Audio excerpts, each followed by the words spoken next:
कृपया ध्यान रखें कि इस चैनल में सभी की सभी जो जानकारी है वो शैक्षिक और सूचनात्मक उद्देश्यों के लिए है। इस यूट्यूब चैनल में प्राप्त किसी भी जानकारी को वित्तीय सलाह, कानूनी सलाह या तो व्यक्तिगत सलाह के रूप में नहीं लिया जाना चाहिए। जय हिंद दोस्तों। अमेरिका के अंदर फेड के चेयरमैन ने एक बार बयान दिया था कि अमेरिका के अंदर प्रीवियस 2 सालों से कुछ ज़्यादा इन्फ्लेशन है। इस इन्फ्लेशन को ठीक करने के लिए हम पूरी की पूरी कोशिश करेंगे और जब तक ये इन्फ्लेशन ठीक नहीं होता है तब तक हमें कुछ बुरा टाइम देखना पड़ सकता है। फेड के चेयरमैन ने कहा था कि अमेरिका का इन्फ्लेशन हम चाहते हैं कि 2% के ऊपर लाया जाए। तो हम हर बार देख रहे हैं कि फेड के चेयरमैन मीटिंग करते हैं, एफओएमसी का मीटिंग होता है और वहाँ पे इंटरेस्ट रेट कभी हाइक होता है, कभी हाइक नहीं होता है। ऐसे काफ़ी टाइम से हम देखते आ रहे हैं। तो हमने प्रीवियस महीने के अंदर देखा एफओएमसी का मीटिंग हुआ, मीटिंग के अंदर रेट के अंदर कोई भी चेंजेस नहीं हुआ। तो भी अमेरिका का करंट टाइम के अंदर फेड रेट है 5.25% से 5.5%। आप कहोगे कि सागर भाई 5% से क्या होगा? तो यहाँ पर बिल्कुल होगा, क्योंकि अमेरिका का नॉर्मल मैक्सिमम रेट 2% होता है। आधा परसेंट से 2% फेड रेट पहले के टाइम के अंदर हुआ करता था। तो फिलहाल 5.5% है, पहले के दायरे में डबल से भी ज़्यादा अभी रेट है। अब इतना ज़्यादा रेट ये फेड क्यों बढ़ा रही है? तो उसको जांच करने के लिए हमें देखना होगा इन्फ्लेशन डाटा। हर बार हम देखते हैं इन्फ्लेशन डाटा। तो अमेरिका के अंदर करंट टाइम के अंदर जो इन्फ्लेशन चल रहा है 3.7% के आसपास इन्फ्लेशन चल रहा है, जो कि हमने प्रीवियस टाइम सीपीआई डाटा देखा। और फेड के चेयरमैन का मकसद है कि इस डाटा को 2% लाया जाए।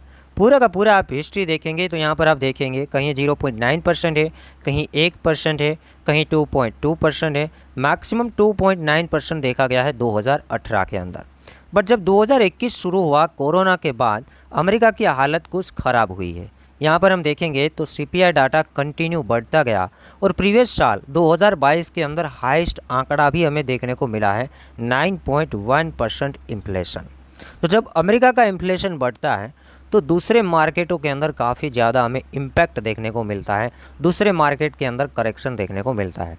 बट जब अमेरिका का इन्फ्लेशन है घटता है तो दूसरे मार्केट के अंदर तेज़ी देखने को मिलता है। ऐसा क्यों है? हम डिटेल में ऑलरेडी एक वीडियो बना चुके हैं कि अमेरिका का क्या गेम है, अमेरिका कैसे बुल रैली लाता है मार्केटों के अंदर, वो चीज़ें भी हमने शेयर की है। अभी ज़्यादा नहीं जाएंगे। सीपीआई डाटा, ये जो चार्ट है पूरा का पूरा इन्फ्लेशन डाटा, मतलब कि महंगाई दर।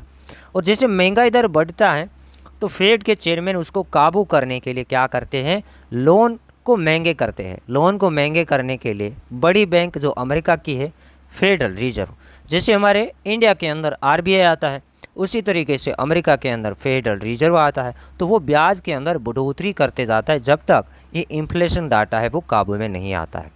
ये चीज़ें हम अभी इसलिए देख रहे हैं क्योंकि अभी एक नया डाटा अपकमिंग है। हर एक महीने के अंदर हम देखते आ रहे हैं, तो डेट काफ़ी नज़दीक आ चुका है, तो मार्केटों के अंदर वॉलेटिलिटी देखने को मिल सकती है।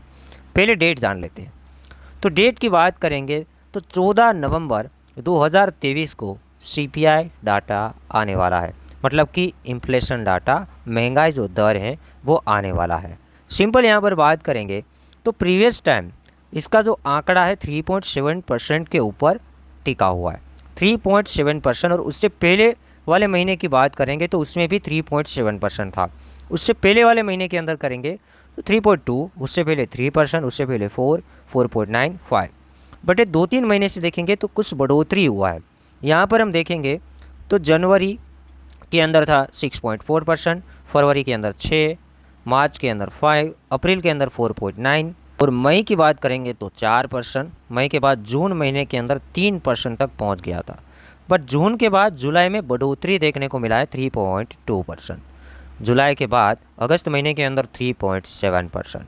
अगस्त के बाद सितंबर महीने का जो डाटा था 3.7%। अब हम अक्टूबर का जो डाटा है वो नवंबर का 14 तारीख को देखेंगे। अगर ये बढ़ के आता है तो हमारे लिए बात बनती है नेगेटिव, ये बढ़ना नहीं चाहिए। 3.7% आता है तो मार्केट नॉर्मल, क्योंकि पहले भी 3.7 था, उससे पहले भी 3.7। बढ़ के आया तो मामला नेगेटिव है और घट के आया तो मामला काफ़ी हद तक पॉजिटिव है। हमें दिमाग में रखना है कि अभी है 3.7%। आंकड़ा क्या आता है 14 तारीख को हम बात करेंगे, जो कि बता देंगे आपको टेलीग्राम के अंदर। बट अभी डेट को नोट कीजिए, क्योंकि ये जो मार्केट है ना, पहले से बता देती है कि डाटा पॉजिटिव आना नेगेटिव आना है, क्योंकि बड़े लोगों को पहले से पता होता है तो मार्केट का उस हिसाब से मूवमेंट चलता है। और डाटा आने से 4-5 दिन पहले से मार्केट के अंदर मूवमेंट आना शुरू हो जाते हैं। तो crypto market, stock market America का, उसके अंदर थोड़ा हमें ध्यान देना है।